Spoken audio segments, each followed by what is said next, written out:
प्रेम से बोली श्रीमद् भागवत महापुराण की जय। श्री सुखदेव महाराज की जय।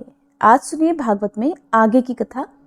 राजा परीक्षित ने पूछा, भगवान श्री कृष्ण ने भौमासुर को, जिसने उन स्त्रियों को बंदी गृह में डाल रखा था, क्यों और कैसे मारा?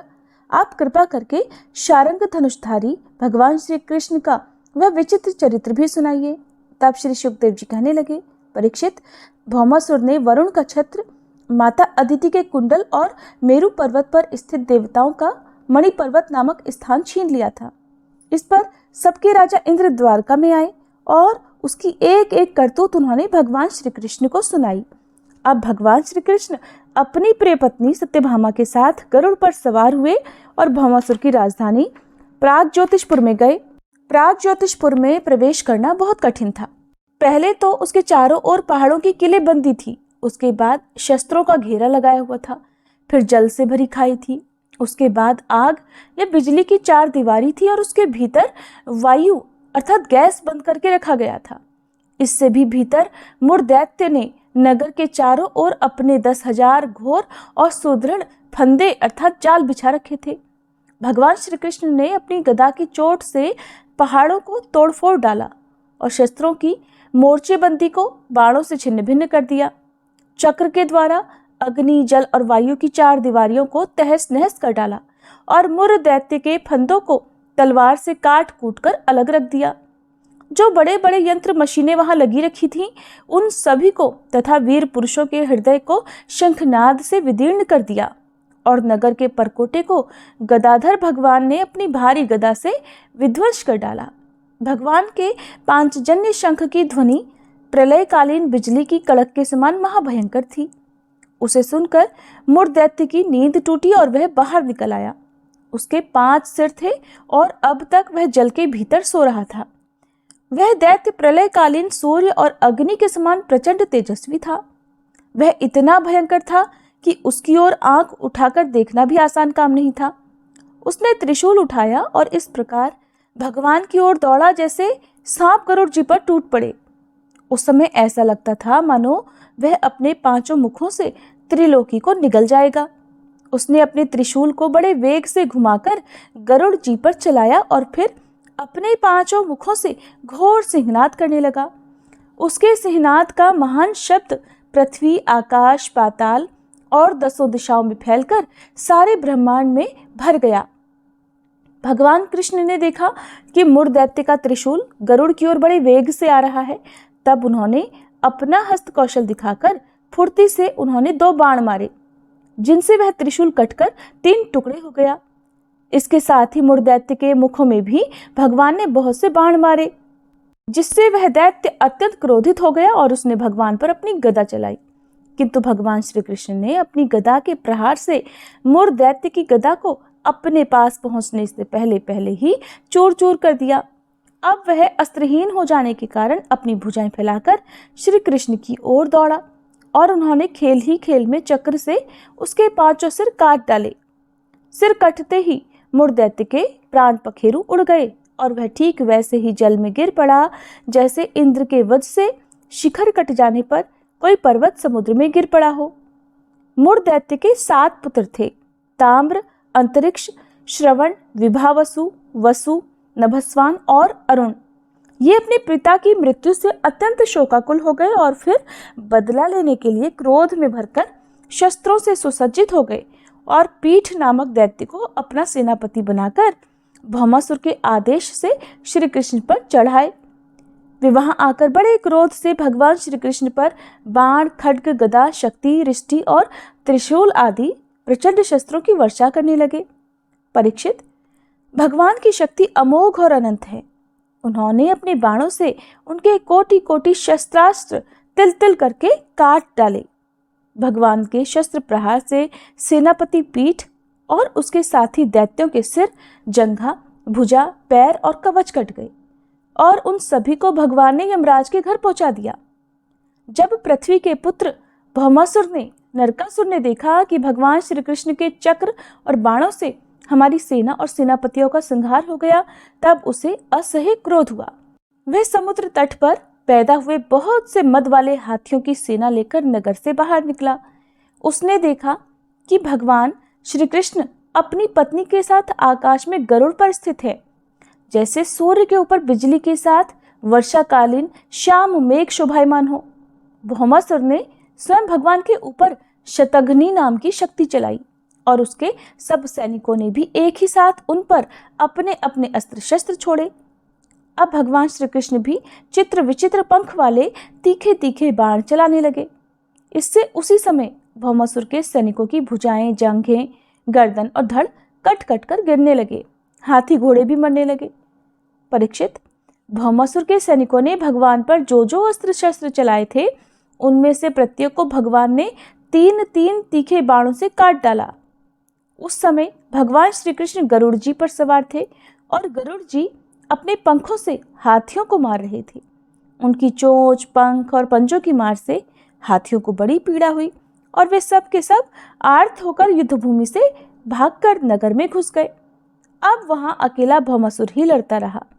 जब उसने देखा कि गरुड़ जी की मार से पीड़ित होकर मेरी सेना भाग रही है, तब उसने उन पर वह शक्ति चलाई जिसने वज्र को भी विफल कर दिया था, परंतु उसकी चोट से पक्षीराज गरुड़ तनिक भी विचलित नहीं हुए, मानो किसी ने मतवाले गजराज पर फूलों की माला से प्रहार किया हो।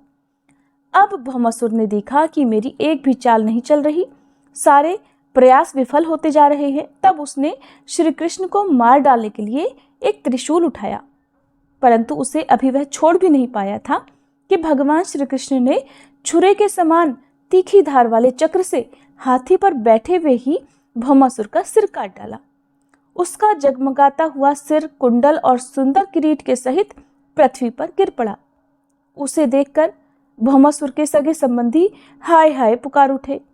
ऋषि लोग साधु साधु कहने लगे और देवतागण भगवान पर पुष्पों की वर्षा करते हुए स्तुति करने लगे। अब पृथ्वी भगवान के पास आई। उसने भगवान श्री कृष्ण के गले में वैजयंती के साथ वनमाला पहना दी और अदिति माता के जगमगाते हुए कुंडल जो तपाए हुए सोने के और रत्न जटित थे भगवान को दे दिए और वरुण का छत्र और साथ ही एक महामणि भी उनको दे दी।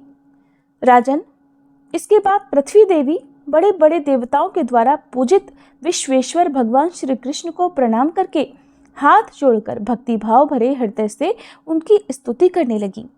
पृथ्वी देवी ने कहा, शंख चक्र गदाधारी देव देवेश्वर, मैं आपको नमस्कार करती हूँ। परमात्मन, आप अपने भक्तों की इच्छा पूर्ण करने के लिए उसी के अनुसार रूप प्रकट किया करते हैं। आपको मैं नमस्कार करती हूँ। प्रभु, आपकी नाभि से कमल प्रकट हुआ है। आप कमल की माला पहनते हैं। आपके नेत्र कमल से खिले हुए हैं और शांतिदायक हैं। आपके चरण कमल के समान सुकुमार और भक्तों के हृदय को शीतल करने वाले हैं। आपको मैं बारंबार नमस्कार करती हूँ। आप समग्र ऐश्वर्य, धर्म, यश, संपत्ति, ज्ञान और वैराग्य के आश्रय हैं। आप सर्वव्यापक होने पर भी स्वयं वसुदेव नंदन के रूप में प्रकट हुए हैं। मैं आपको नमस्कार करती हूँ। आप ही पुरुष हैं और समस्त कारणों के भी परम कारण हैं। आप स्वयं पूर्ण ज्ञान स्वरूप हैं। मैं आपको नमस्कार करती हूँ। आप स्वयं तो हैं जन्म रहित, परंतु इस जगत के जन्मदाता आप ही हैं। आप ही अनंत शक्तियों के आश्रय ब्रह्म हैं।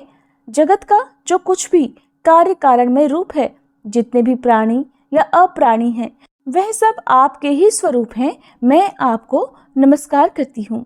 प्रभु, जब आप इस जगत की रचना करना चाहते हैं तब उत्कट रजोगुण को, और जब इसका प्रलय करना चाहते हैं तब तमोगुण को, और जब इसका पालन करना चाहते हैं तब सत्वगुण को स्वीकार करते हैं।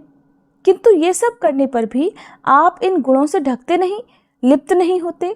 जगतपते, आप स्वयं ही प्रकृति, पुरुष और दोनों के संयोग वियोग के हेतु काल हैं और उन तीनों से परे भी हैं। भगवान, मैं अर्थात पृथ्वी, जल, अग्नि, वायु, आकाश, पंच तन्मात्राएं, मन, इंद्रिय और उनके अधिष्ठात्र देवता, अहंकार और महतत्व, कहाँ तक कहूँ, ये संपूर्ण चराचर जगत आपके अद्वितीय स्वरूप में भ्रम के कारण ही पृथक प्रतीत हो रहा है। शरणागत भय भंजन प्रभु, मेरे पुत्र भौमासुर का ये पुत्र भगदत्त अत्यंत भयभीत हो रहा है। मैं इसे आपके चरण कमलों की शरण में ले आई हूँ। प्रभु, अब आप इसकी रक्षा कीजिए और इसके सिर पर अपना वह कर कमल रख दीजिए जो सारे जगत के समस्त पाप तापों को नष्ट करने वाला है। श्री सुखदेव जी कहते हैं, परीक्षित, जब पृथ्वी ने भक्तिभाव से विनम्र होकर इस प्रकार भगवान श्री कृष्ण की स्तुति प्रार्थना की, तब उन्होंने भगदत्त को अभयदान दिया और भौमासुर के समस्त संपत्तियों से संपन्न महल में प्रवेश किया। वहां जाकर भगवान ने देखा कि भौमासुर ने बलपूर्वक राजाओं से 16,000 राजकुमारियां छीनकर अपने यहाँ रख छोड़ी थी। जब उन राजकुमारियों ने अंतःपुरी में पधारे वे नरश्रेष्ठ भगवान श्री कृष्ण को देखा, तब वे मोहित हो गईं और उन्होंने उनकी अहेतुकी कृपा और अपना सौभाग्य समझकर मन ही मन भगवान को अपने परम प्रियतम पति के रूप में वरण कर लिया। उन राजकुमारियों में से प्रत्येक ने अलग अलग अपने मन में यही निश्चय किया कि ये श्री कृष्ण ही मेरे पति हों और विधाता मेरी इस अभिलाषा को पूर्ण करें। इस प्रकार उन्होंने प्रेम भाव से अपना हृदय भगवान के प्रति न्यौछावर कर दिया। तब भगवान श्री कृष्ण ने उन राजकुमारियों को सुंदर सुंदर निर्मल वस्त्र आभूषण पहनाकर पालकियों से द्वारका भेज दिया और उनके साथ बहुत से खजाने, रथ, घोड़े और अतुल संपत्ति भी भेजी। ऐरावत के वंश में उत्पन्न हुए अत्यंत वेगवान 4-4 दांतों वाले सफेद रंग के 64 हाथी भी भगवान ने वहां से द्वारका भेजे। इसके बाद भगवान श्री कृष्ण अमरावती स्थित देवराज इंद्र के महलों में गए। वहां देवराज इंद्र ने अपनी पत्नी इंद्राणी के साथ सत्यभामा जी और भगवान श्री कृष्ण की पूजा की। तब भगवान ने अदिति के कुंडल उन्हें दे दिए। वहां से लौटते समय सत्यभामा जी की प्रेरणा से भगवान श्री कृष्ण ने कल्प वृक्ष उखाड़कर गरुड़ पर रख लिया और देवराज इंद्र तथा समस्त देवताओं को जीतकर उसे द्वारका में ले आए। फिर भगवान ने उसे सत्यभामा जी के महल के बगीचे में लगा दिया। इससे उस बगीचे की शोभा अत्यंत बढ़ गई। कल्प वृक्ष के साथ उसके गंध और मकरंद के लोभी भौरे स्वर्ग से द्वारका में चले आए। परीक्षित, देखो तो सही, जब इंद्र को अपना काम बनाना था तब तो उन्होंने अपना सिर झुकाकर मुकुट की नोक से भगवान श्री कृष्ण के चरण कमलों का स्पर्श करके उनसे सहायता की भिक्षा मांगी थी, किंतु जब उनका काम बन गया तब उन्होंने उन्हीं भगवान श्री कृष्ण से लड़ाई ठान ली। सचमुच ये देवता भी बड़े तमोगुणी हैं और सबसे बड़ा दोष तो उनमें धनाढ़ता का है। धिक्कार है ऐसी धनाढ़ता को। इसके बाद भगवान श्री कृष्ण ने एक ही मुहूर्त में अलग अलग भवनों में अलग अलग रूप धारण करके एक साथ ही उन सब राजकुमारियों का शास्त्रोक्त विधि से पाणी ग्रहण किया। सर्वशक्तिमान अविनाशी भगवान के लिए इसमें आश्चर्य की कौन सी बात है? परीक्षित, भगवान की पत्नियों के अलग अलग महलों में ऐसी दिव्य सामग्रियां भरी हुई थीं जिनके बराबर जगत में कहीं भी और कोई भी सामग्री नहीं है। फिर अधिक की तो बात ही क्या है। उन महलों में रहकर मति गति के परे की लीला करने वाले अविनाशी भगवान श्री कृष्ण अपने आत्मानंद में मगन रहते हुए लक्ष्मी जी की अंश स्वरूपा उन पत्नियों के साथ ठीक वैसे ही विहार करते थे जैसे कोई साधारण मनुष्य घर गृहस्थी में रहकर गृहस्थ धर्म के अनुसार आचरण करता हो। परीक्षित, ब्रह्मा आदि बड़े बड़े देवता भी भगवान के वास्तविक स्वरूप को और उनकी प्राप्ति के मार्ग को नहीं जानते। उन्हीं रमारमण भगवान श्री कृष्ण को उन स्त्रियों ने पति के रूप में प्राप्त किया था। अब नित्य निरंतर उनके प्रेम और आनंद की अभिवृद्धि होती रहती और वे प्रेम भरी मुस्कुराहट, मधुर चितवन, नव समागम, प्रेमालाप और भाव बढ़ाने वाली लज्जा से युक्त होकर सब प्रकार से भगवान की सेवा करती रहती थी। उनमें से सभी पत्नियों के साथ सेवा करने के लिए सैकड़ों दासियां रहती। फिर भी जब उनके महल में भगवान पधारते तब वे स्वयं आगे जाकर आदर पूर्वक उन्हें लिवा लाती, श्रेष्ठ आसन पर बिठाती, उत्तम सामग्रियों से पूजा करती, चरण कमल पखाड़ती, पान लगाकर खिलाती, पांव दबाकर थकावट दूर करती, पंखा झलती, इत्र, फुलेल, चंदन आदि लगाती, फूलों के हार पहनाती, केश संवारती, सुलाती, स्नान कराती और अनेक प्रकार के भोजन कराकर अपने ही हाथों से भगवान की सेवा किया करती। हरे कृष्णा। आज के अध्याय में बस इतना ही। अगले अध्याय में आप भगवान श्री कृष्ण और रुक्मिणी जी के संवाद के बारे में सुनेंगे। भगवान कृष्ण ने जब रुक्मिणी से कहा कि वो उन्हें छोड़कर किसी अन्य क्षत्रिय से विवाह कर लें, तब उसके बाद रुक्मिणी जी और भगवान श्री कृष्ण के बीच में जिस प्रकार की भी बातें हुई, जो भी संवाद हुआ, उसका वृतांत यदि आप सुनना चाहते हो तो कृपया अगले अध्याय का इंतजार जरूर कीजिएगा।